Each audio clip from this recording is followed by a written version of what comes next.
국제 금동 대향로하고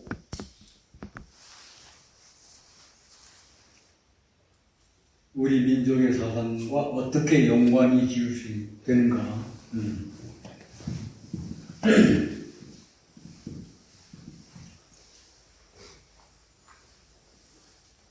예, 우리가 이제 여기서 이제 공부하는 사람들 기본적으로 하는 것은 이제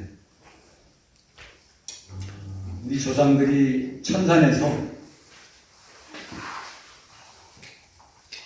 한나라가 끝나고 이제 천지지변과 예본으로 인해서 뿔뿔이 흩어질 때 이제 방고 간의 물들하고 한웅의 물들이 같이 남아있다고 하는 거. 그건 이제 기본적으로 알고, 그리고 방고 간의 무리들은 삼위산으로 들어갔고, 한과 그를 따르는 이제 여러 사람들은 이제 태백산으로 내려오죠. 태백산 지금 서안 옆에 있는 태백산입니다.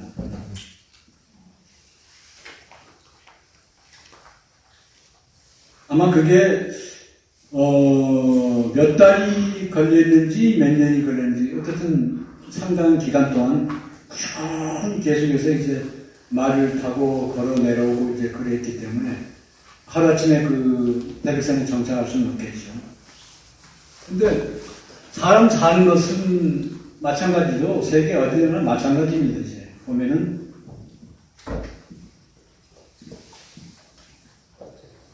자기가 살고 있는 그 지역에 생산되는 모든 동물, 식물들, 그리고 기후 조건과 어쩔 수 없이 함께 할 수밖에 없잖아요. 그런 이건 뭐 당연한 일이고 이제 한웅을 따르던 무리들이 삼천담부인데, 삼천담부라고 하면은 3,000명이 아니라 3,000집단입니다. 쉽게 말해서 삼천 가족이라고 할까? 그러면 이제 한 몇만 명은 되겠죠, 이 정도면 이제. 그 많은 그 수의 인원들이 끊임없이 계속해서 동남쪽으로 이동을 해서 태백산에 정착을 했는데, 태백산에 정착을 했을 때는 이미 다른 사람들이 살고 있었죠. 그래서 여러 부족들이 살고 있었는데, 그 중에서 이제 제일 힘이 센 부족이, 우리가 웅족하고 호족이라고 이제 보통 그렇게 알고 있고, 그리고 그 삼국유사에 있는 기록상으로 동혈 이거라고 해서 같은 굴, 똑같은 굴이죠. 그러니까 한 굴이 아니라 거의 전부 이제 굴밖에 없어요.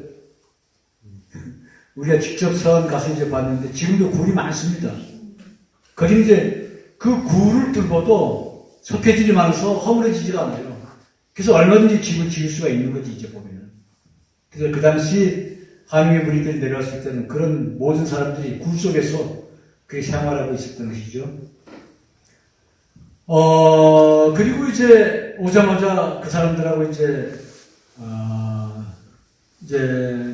아무래도 서로 몸짓, 손짓 하면서 이제 서로 이제 의사를 이제 소통하기 위한 방법으로, 그러다가 이제 나중에 이제 서로가 가지고 있는 말을 자연스럽게 소통할 수 있고, 그리고 어렵지 않게 함께 이렇게 살게 됩니다.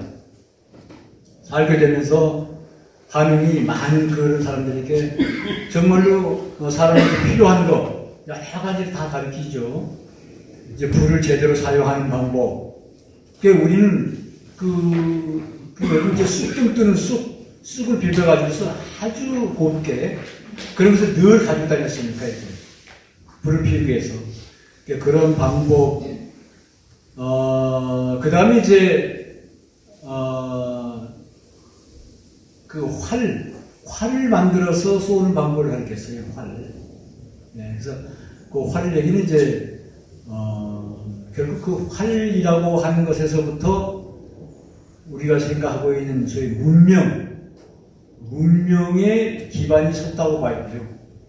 활을 만드는 일이 인해 가지고서. 그래서 비로소 이제 환웅이 내려올 때는 목의 사회였었는데 남자들에게 수령할 때 활을 만들어서 사용할 수 있는 방법을 가리킴으로 인해 가지고서 주도권이 남자에게 옵니다. 그전에 여자는 주로 채집했는데 사냥 가가지고 뭐 몽둥이나 돌멩이나 해가지고 허탕치고 올 때도 많았었는데 활을 만들어주고 난 다음에 그때부터 이제 사냥감을 많이 잡아오고 하니까 이제 주도권을, 그래서 목의 사회가 북의 사회로 이제 바뀝니다. 자, 바뀌고, 어차피 이제 같이 이제 동화돼가지고서 나라를 만들어야 되는데, 나라를 만들 수 있는 모든 의견들을 다 나누고, 그리고 이제, 웅녀가 백일기도를 시작을 해서 30일 기도 끝나고 나서 기도 다 끝마쳤고, 이미 이제 태백산에 있는 그 모든 불악의 사람들은 웅족의 사람들을 이제 인정을 해주고, 그리고 웅녀도 인정을 해줬죠. 기도 끝나고 난 다음에 이제 한국의 손을 잡았으니까. 그러나 아직 정식으로 결혼식은 하지 않았던 거예요.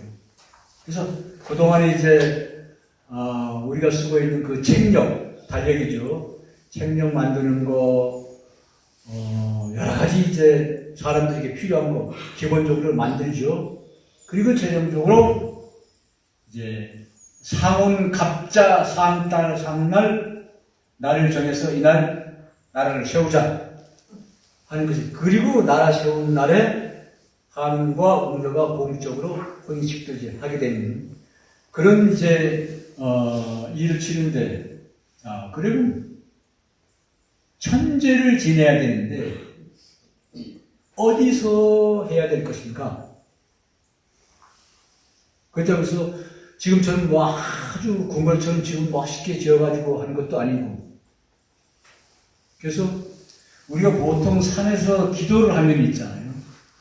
이왕이면은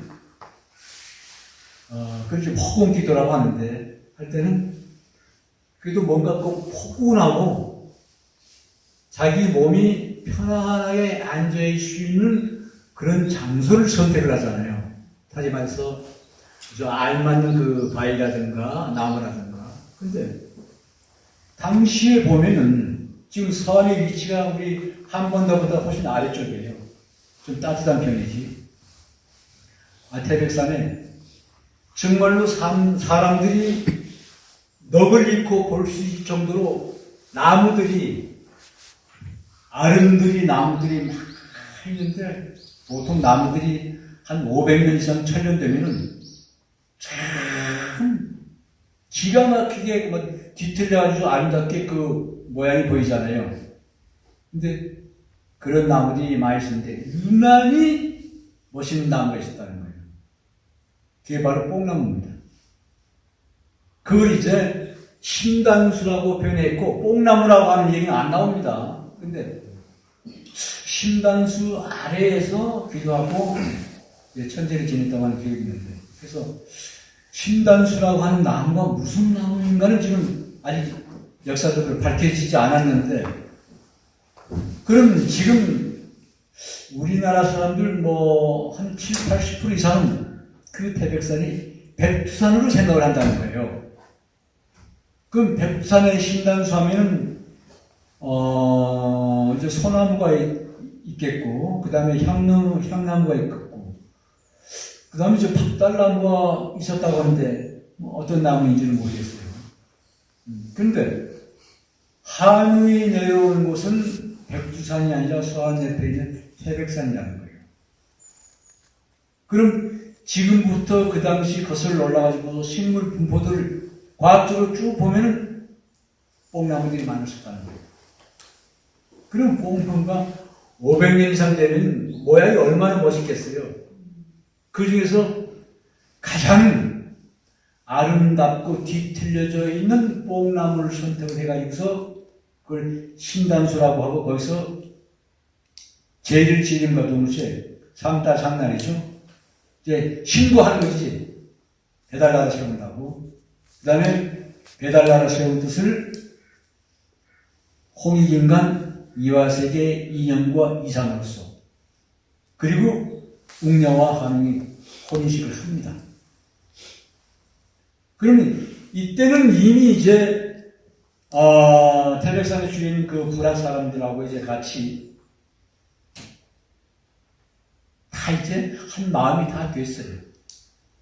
그런데 뽕나무를 가만히 보니까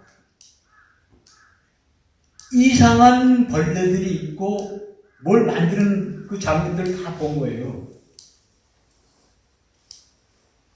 그래서 그 한웅의 무리들이 연구를 한 거지. 아, 저러면 저거 실을 뽑는 것을 봤다는 실을. 그래서 저걸로 그때까지는 옷이라고 하는 게 뭐냐면 전부 뭐 아주 질긴 나뭇잎이나 아니면 거의 동물의 가죽들 가지고서 옷을 거의 입었어요. 그러니까 우리가 얘기하고 있는 옷감이라는 거 없잖아요.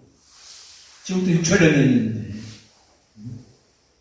그래서 최초의 옷감이라고 하는 것이 사실상 뭐냐고 하면 그게 가장 값진 그 비단이었던 거예요.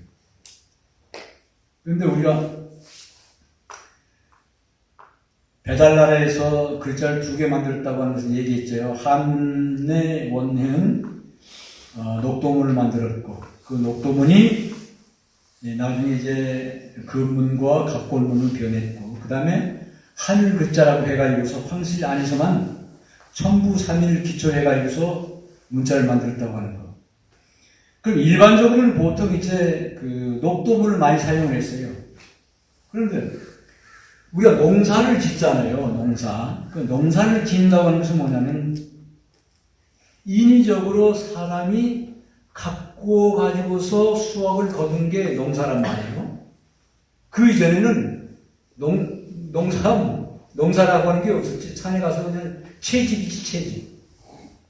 나무 열매, 뭐 나무 잎사귀, 뭐 나무 뿌리 전부 채집.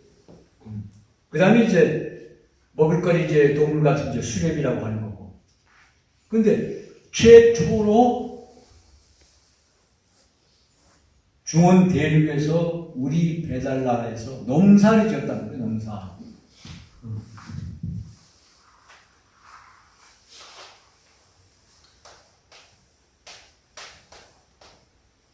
요게 뭐냐면은 잠박입니다. 잠박곡. 하면서 누에집이죠, 누에집. 누에집이에요, 누에집.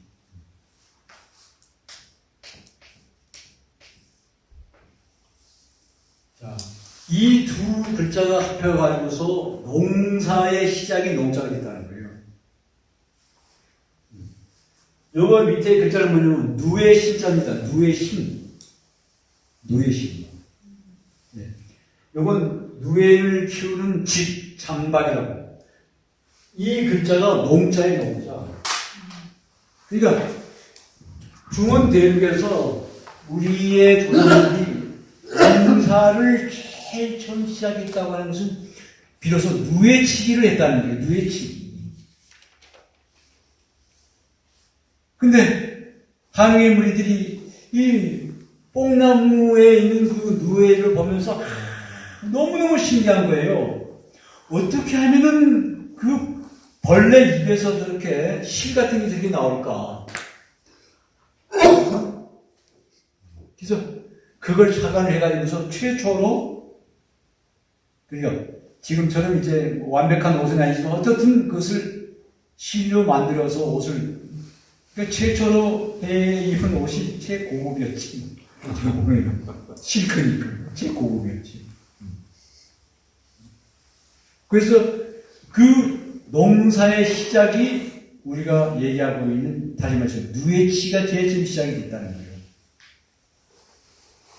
그럼 누에라고 하는 동물은 그 번뇌는 천충이라고 해요. 천충이라고 씁니다. 하늘천 벌레 쪽에 하늘벌레라고 써요. 천충이라고. 그리고 유일하게 누에는 잠을 잘 때 있잖아요.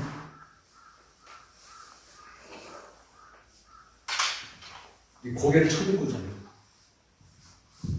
뭐 고개를 쳐들고 자는 어떤 저거는 아마 누에밖에 없을 거예요. 그리고 누에는 아주 예민해요. 굉장히 예민합니다. 그래서 그러니까 아마 우리나라에서도 언제까지 얼마 전까지 뇌 많이 쳤잖아요.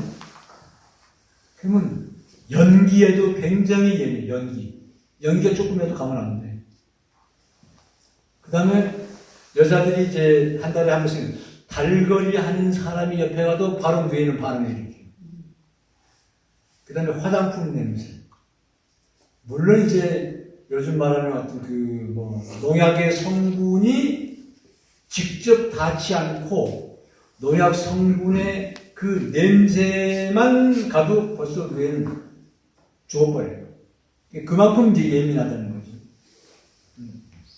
근데 보통 이제 뇌를 키우면은 넉장, 첫 장, 두 장, 넉장 잡고 난 다음에 그것에 1령, 2령, 3령, 4령이라고 하는데 그건 보통 이제 뭐라 그럴까? 나이라고 해도 되고. 근데 뇌는 알아서 넉잠 자고 뽕잎을 왕성하게 먹을 때까지 뭐냐면 한 달밖에 안 걸려요.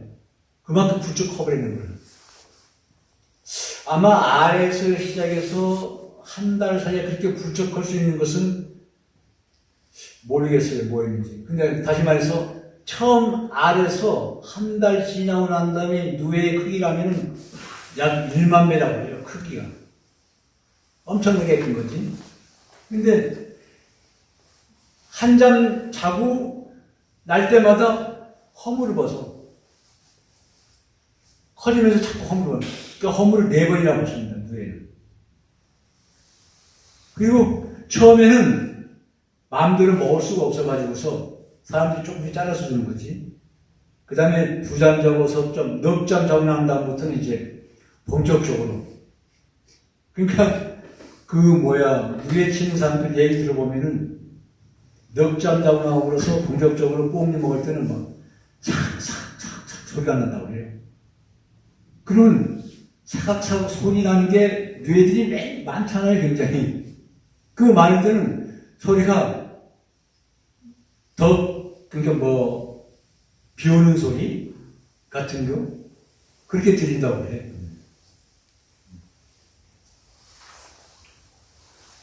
근데, 누에는 실을 뽑잖아요. 보통. 그걸 고치를 만든다고 하는데, 보통 이제 고치가 이제 풀어보면은 한 1000m 내지 한 1500m 길이가 그렇게 된다고 해요. 그럼 마지막에 누에가 고치를 다 짓고 난 다음에 그럼 고치를 질 때 실을 계속 감잖아요. 머리에서. 그게 입에서 나오는 거죠. 실이 입에서. 그러니까 다른 벌레보다도 누에의 몸통은 굉장히 커요. 그러니까 그 큰 몸통에서 계속 실을 뽑아서 토해내는 거지, 다시 말해서. 토해내는 건데, 토해내는 것을 감는 게 이제 고치라고 하잖아요. 근데 그 감는 방법이, 이게 머리를 이렇게 해야 되니까, 이렇게. 그 한쪽으로만 하는 것이 아니라,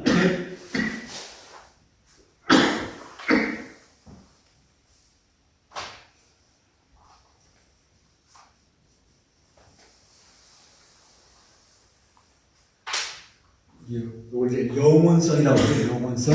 했잖아요. 어떻게 보면 이제 저런 것도 상상하면 돼요. 독일 사람 누구야? 메비우스라고 하는 사람이 수학자이면서 철학자인 메비우스 띠. 그것과 연관시켜도 되는 거예요. 그러니까 다시 말해서 안팎이 따로 없다는 거지. 안팎이 따로 없다. 그리고 이 모양을 영원성이라고 해요. 영원성. 그러면 이 모양으로 계속 감는 거예요. 고치를 만드는 거예요. 머리를 이렇게 돌려가면서 이 팔자 모양을 해가지고. 그럼 마지막에 고치가 짝짓기를 하려고 하면 밖에 나와야 되잖아요.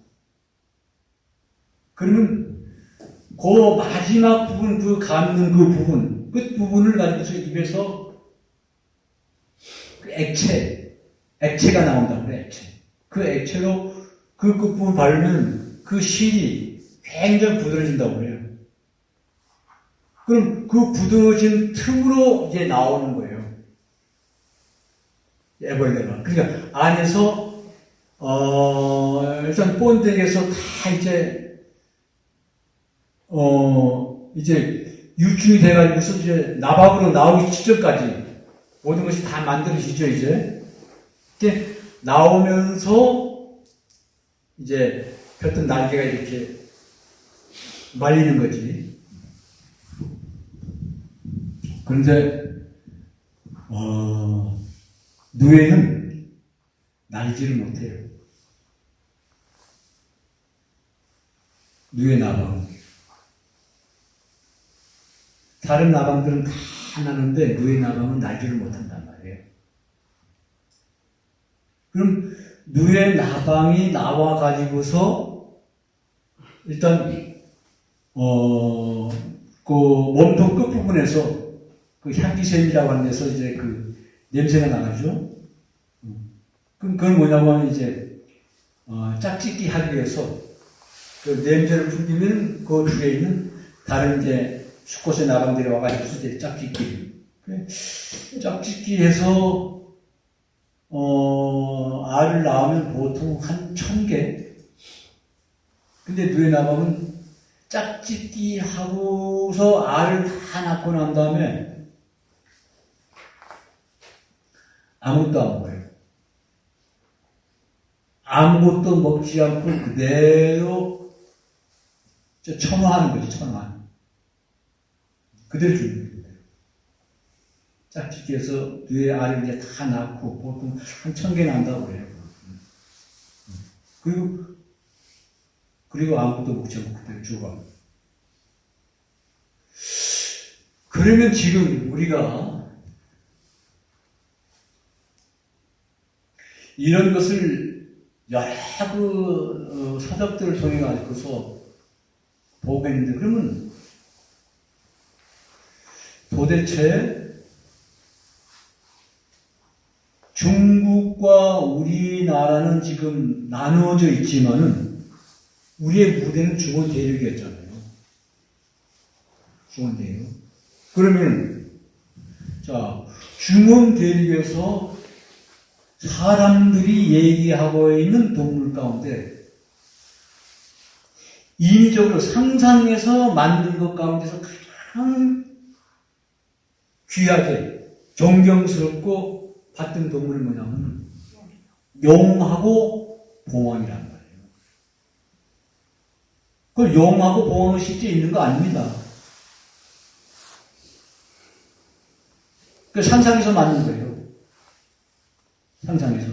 그러면은 상상해서 만들었다고 할 때 꿈에 나타나가지고서 어떤 꿈속에 그 모습을 보고 그린 것이 아니라 일단 지혜가 굉장히 높은 사람들에 의해서 상상해서 만든 건데, 상상해서 만들 수 있는 근거가 있어야 된다는 거예요. 근거가. 그냥 무작정 상상해서 만든 거 아니란 말이에요. 근거. 그러면 그 당시에 배달나라에서 누에는 버릴 게 하나도 없어요. 정말로. 똥도 다 모아가지고서 다 씁니다. 그러면 사람들에게 가장 유익하게 해주는 것이 있다고 하면은 아마 3가지를 꼽고 있어요. 3가지. 그럼 그걸 저는 이제 의식주의 근본이라고 보고 있는 거예요.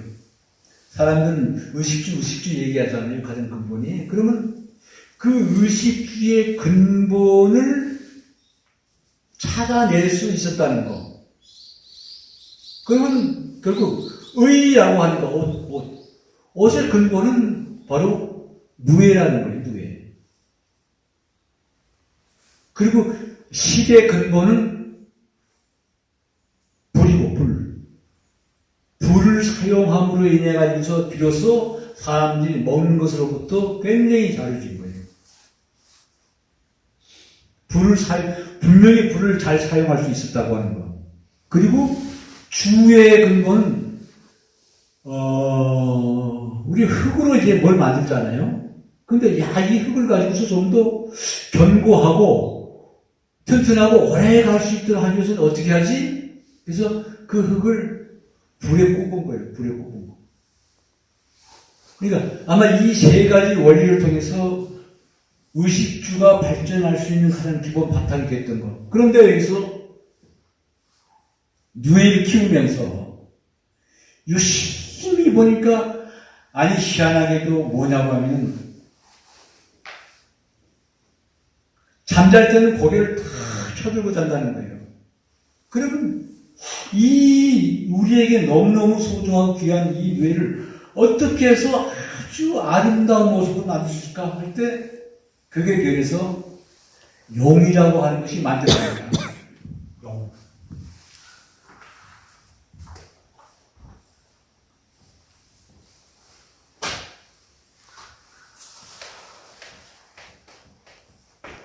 여기 이제 누의 신자잖아요. 별 진자라고 하는데. 그러면 우리가 천간 12지 할 때에 자축인묘 진사오미 신유수래 할 때 진이죠, 진. 여기 진이란 말이에요. 그럼 이게 뭐냐면 용띠란 말이에요, 용띠. 이게 용띠라는 거예요, 용띠, 진. 그러면 누에를 거기에 쳐들고 있는 그 모습을 변형시켜가지고서 용이라고 하는 것을 만들었는데 그게 만든 게 하루아침에 그게 만들어지겠어요? 자꾸 변하는구나. 근데 그 변하는 과정에 뿌리를 찾기 위해서 거금을 들여가지고 6년 전에 홍산문화 유적지를 갔잖아요. 서울에 이제 그 관계되는 사람들 10명 데리고 이제 제가 이제 책임자로서 이제 그러면 그때 항상 뭐 대문구문화 또 뭐 홍산문화 무슨 문화 할 때 홍산문화가 한참 세상에 드러날 때란 말이에요. 그럼 홍산문화 유적지에 가보려고 하면은 제일 큰 도시가 조양시하고 적봉이라는 곳이 있어요. 그래서 처음에 조양과 적봉을 어느 곳을 택할까 할 때 용과 가까운 어떤 그 유물이 나올 수 있는 곳이 적봉이더라고. 그래서 적봉이라고 하는 시를 갔어요. 그래서 적봉이라는 시 가서 그 적봉시의 문화원장, 중국 사람이죠. 중국 사람인데, 중국 사람인데, 그 내몽고 사람이더라고 보니까. 그래서 이제 그 문화원장하고 약간 얘기하고 그 주위에 있는 그 유적지를 다 봤습니다. 이렇게 가보는데 적봉에는 반드시 적봉하고 그 조양에는 그 박물관이 있어요. 홍산문화 박물관이라고. 근데 적봉에 가니까 박물관 앞에 큰 탑이 있어요. 큰 탑. 그리고 어마어마하게 크지, 사람 볼 때. 근데 그 탑에 중국 제1용이라고 딱 써 있어요. 그러면서 그 꼭대기에 용이 얹혀져 있는 거예요, 용이.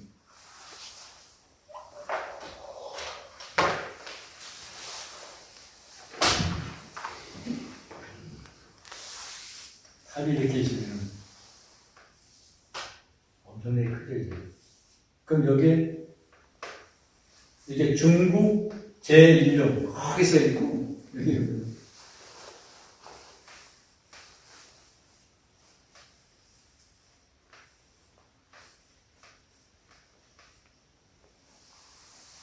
이런 모습이 있는데, 이게 용. 그 사람들은 C종이라고, C종. 그러니까 아마 알파벳의 C자 모양이 이렇게 있어 있는 거라고. 그림은 어떻게 됐냐면, 용이에요, 용. 이래 해가지고서, 이런 식으로, 중국 제2용이다 이거예요. 이런 모습의 이 영을 세우는 거예요. 그래서 보면, 그러면 저 모양이 어떻게 유적지에서 근데 사람 가슴에 저런 모양의 그 옥으로 만든 것이 유적지 그 무덤 안에서 나왔다는 거예요. 옥으로 만든 것이. 그래서 이제 그 정말 잘하는 사람 우리 가는 여러 가지로 물어보고 하니까 그냥 C종이라고 하는데 그래서 C종이라고 하면은 우리는 금방 생각할 때 저 사람들은 사이에 글자 C자 모양으로 해서 C종이라고 하는데 여기 C가 저 모양이라고 해서 C라고 해도 되겠구나 이런 생각을 한 거예요. 그런데 뭐냐고 하면 아무리 물어봐도 저 영이 가지고 있는 근본적인 원리를 모르더라고요. 그래서 바로 저게 뭐냐면 누에요, 누에. 누에의 모습이라. 누에의 모습이 지금 우리가 알고 있는 영의 모습으로 변형되기 전에 가장 처음에 영의 모습이라는 거예요. 근데 그 사람들은 모를 수밖에 왜 모르냐고 하면은 중국 성마다 보면 역사박물관이 있습니다. 그 가보면 유물들이 많아요. 그 중에서 유물들이 제일 많은 게 청동기 유물인데 그 청동기 유물이 향로가 이거보다 더 커요. 근데 단순하지. 근데 향로 또 이제 어떤 제기 그런 보면은 글자들이 다 새겨져 있는데 그 글자를 가까이 볼 수 있게끔 큰 그 돋보기도 해놨더라고요. 근데 그게 전부 뭐냐고 하면 녹도문이에요, 녹도문. 그러니까 벌써 3,000년 전, 4,000년 전에 만들었던 그 제기에 녹도문이 새겨져 있는데 녹도문을 모르니까 이것을 모른다는 거예요. 녹도문을 알면은 저것이 누에로부터 시작이었다는 것을 알 수가 있는데 모른다는 거예요. 그 용의 지금 중원대에서 용의 가장 근본이 시초의 모습이 바로 이 모습. 그래서 거기서 옥으로 만든 저 모양이 팔더라고요. 그 요만한 게 있어요. 그 광고. 저도 이제 한 몇 개 사왔습니다. 근데 그냥 용 새끼 이렇게 생각하면 돼요. 용 새끼.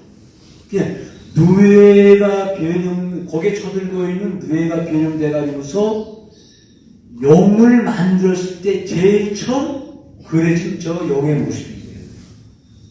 그래서 저 용의 모습이 점점 지금 여러 가지 모양으로 변했잖아요. 근데 결국 우리가 설문해자든가 다시 말해서 녹도문이 변해서 각골문, 그 다음에 금문을 된 각골문하고 금문 보면 신자가 분명히 나와요. 누의 신자.